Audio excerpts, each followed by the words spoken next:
పాముకి పాలు పోసినట్టుగా ఇన్నాళ్ళు పాక్కి నీళ్లు పోసి పెంచాం. ఇప్పుడు ఆ సింధు నీటిని బంద్ చేసేసరికి పాక్ పిచ్చి తలకెక్కింది. సింధు జలాల ఒప్పందం రద్దుతోటి వణికిపోతోన్న పాకిస్తాన్ పిచ్చి పిచ్చి ప్రారంభాలను చేస్తోంది. పాక్లో ఉగ్రవాదుల నుంచి ప్రధాని ప్రతిపక్ష నేతల దాకా అంతా పిచ్చి పట్టినట్టుగా ఊగిపోతున్నారు.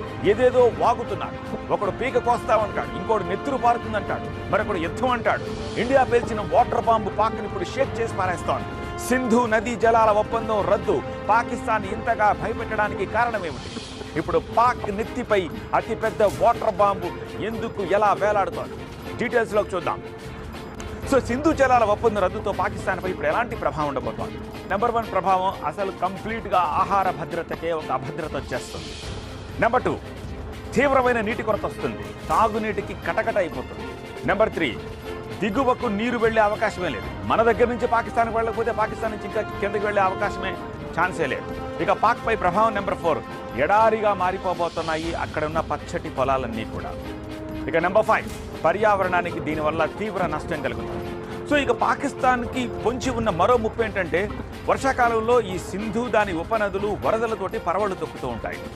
సో ఎగువన ఉన్న దేశంగా మనం వరద ప్రవాహం గురించి పాకిస్తాన్కి ఎప్పటికప్పుడు మనం అప్డేట్ ఇస్తూ ఉంటాం, అలర్ట్ ఇస్తూ ఉంటాం. ఇక మనం ఆ సమాచారం ఇచ్చే ప్రసక్తే లేదు, ఈ ట్రీటీని రద్దు చేసుకుంటున్నాం కాబట్టి. సో సింధు నది వరదలతోటి ఒక్కసారిగా కనుక విరుచుకు పడితే వాళ్ళకి ఇన్ఫర్మేషన్ లేకపోతే మన దగ్గర ఉన్న ప్రాజెక్టుల్లో మనం అడ్డుకట్ట వేసి నీటిని సిస్టమేటిక్గా ఆపకుండా వదిలేస్తే కనుక అప్పుడు పాకిస్తాన్ ఏమవుతుంది? కకావికలం అయిపోతుంది. అతిపెద్ద వాటర్ బాంబుతోటి అల్లకల్లోలం అయిపోతుంది.